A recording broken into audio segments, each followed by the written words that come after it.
mort de Mancabou. L'autopsie révèle et confirme la fracture des vertèbres cervicales. Paasan. waaw. autopsie bi daal loolu la génne. Nabou Cor ñu ngi topp mbirëb François Mancabou bi. di say wax rek. ndax mën na ñàkk. mënut a ñàkk. sunu bokk bi ñu ñàkk. yal na ko yàlla yërëm. vertèbre cervicale ba nu ko waxee sanu xel daa dem si loos ci cou.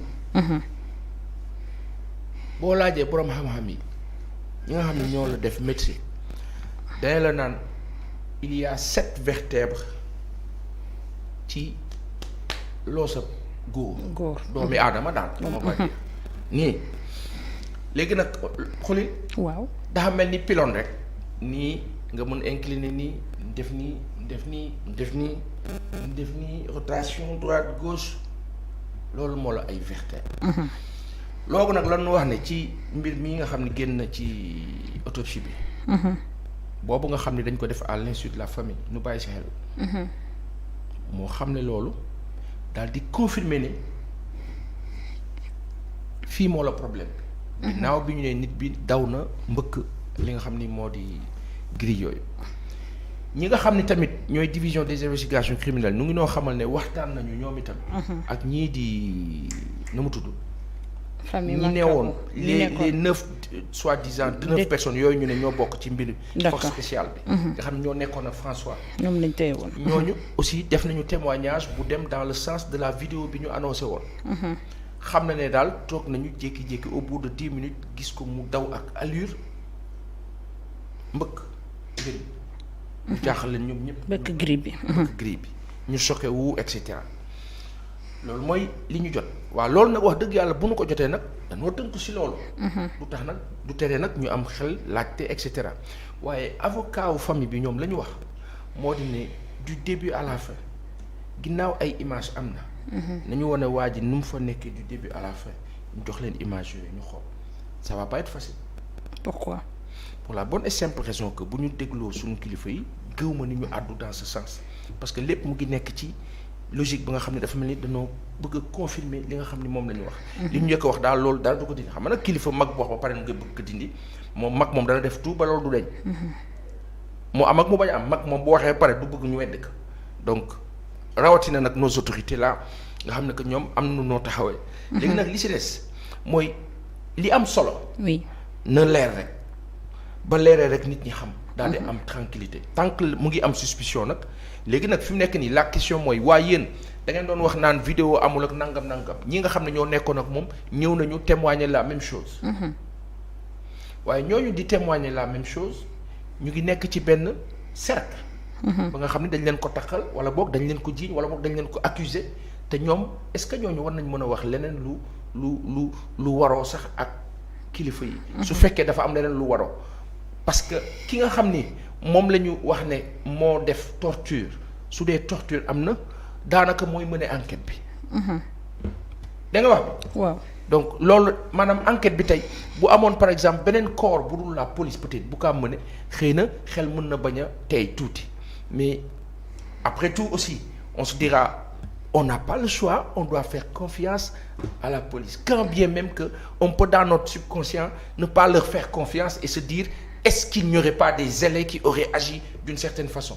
Mais la chose mooy lan moo war a tax nit boobu nga xam ni nga ma ko doon fàttali sànq ña nekkoon ak François ñenn ñi wala kenn koo xam ni yaa ngi ma koy fàttali ma li nga wax. loolu la wax. nee na moom nit ku serein lañ doon waxtaanal et que ñoom ña fa nekkoon ak moom sax avant moom mu fay jóge parce que finalement daf ko bàyyi foofu noonu moom génn ñu libéré ko nee na nit ku dal. moo doon nekk ak ñoom te au contraire par rapport ak nit ñi liñ doon wax nee na moom bu ñu nee ko François dafa daw mbëkk lii bi. comme ñu décrire ko comme une personne violente. nee na moom loolu du ko mën a gëm parce que ku dal la fa taseel.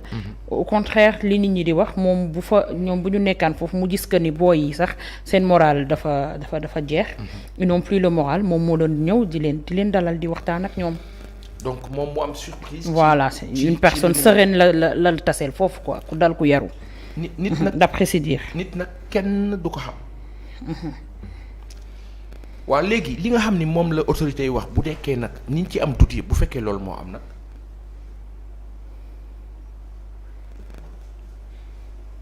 mais il faut que autorité bi def effort non li leer nii doyul. déjà autorité bi warut woon def autopsie te famille ba fekkewul wala yëgul. wala kañu yaakaaroon ni moo leen koy defal wala mooy assister ci lu ni mel le médecin de la famille assister. ci loolu waroon na am nga xam ni que xel du ñaar dégg nga wax bi. xel du ñaar. parce que xel bu ñaaree rek gëm-gëm bi day des. te malheureusement ci wàllu communication foofu encore nos autorités ont encore failli. déggoo ma ne la waaw bu fekkee li ñu wax moo am na. amee nañ ko leeral mais dans la façon de faire. dugalaat nañ seen bopp ci guuta mooy même bu ñu ñëwaatee ne confirmé nañ ko la famille va encore dire oui vous l'avez confirmé mais nous vous avez fait l'autopsie sans notre sans ñu am sunu médecin bu nga xam ne mu ngi assister ci mbir mi. yooyu mooy xaw a déranger léegi nag les suspicions vont encore continuer. nit yi dañuy gën a am xel ñaar encore quand bien même on nous dira y a eu ñi fa nekkoon témoigner nañu effectivement ne noonu la demee.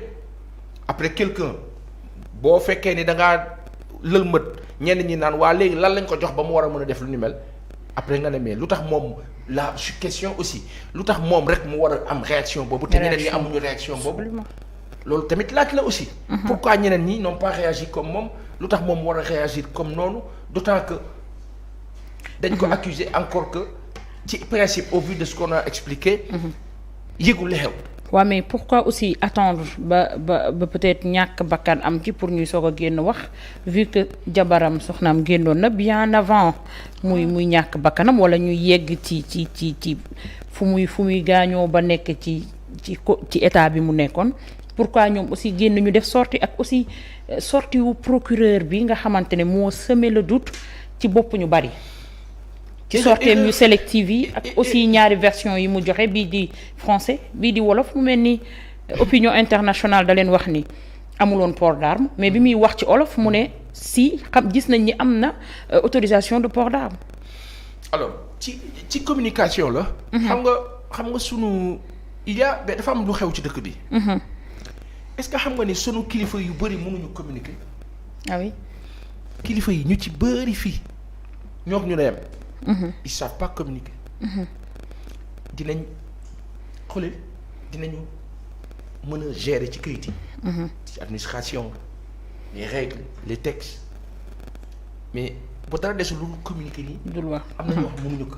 léegi nag ñooñu dans une organisation d'État dañu leen di encadrer mais xam nga ku leen di encadrer. il y a un service de communication dédié mais service de communication boobu. ka fay nekk wala ña fay nekk. dañu war a nekk des spécialistes en communication pas en journalisme. pour mu leer. waxtaan wax dëgg ca la te yàlla rek tax. xulil je peux être un excellent journaliste et ne pas être un bon communicant. Un excellent communicant n'est pas forcément un journaliste. Un bon journaliste. Mais il doit être forcément un bon journaliste. C'est-à-dire c'est pas forcément un journaliste mais buy def journalisme il doit être bon. loolu mooy différence bi c'est comme entre le leadership ak management. Oui. Tu peux être un excellent manager. Mais pas forcément un leader. Le contraire est possible. Le leader est probablement forcément un bon manager. waaw loolu nag mooy li nga xam ne léeg-léeg dafa compter ci mbir mi.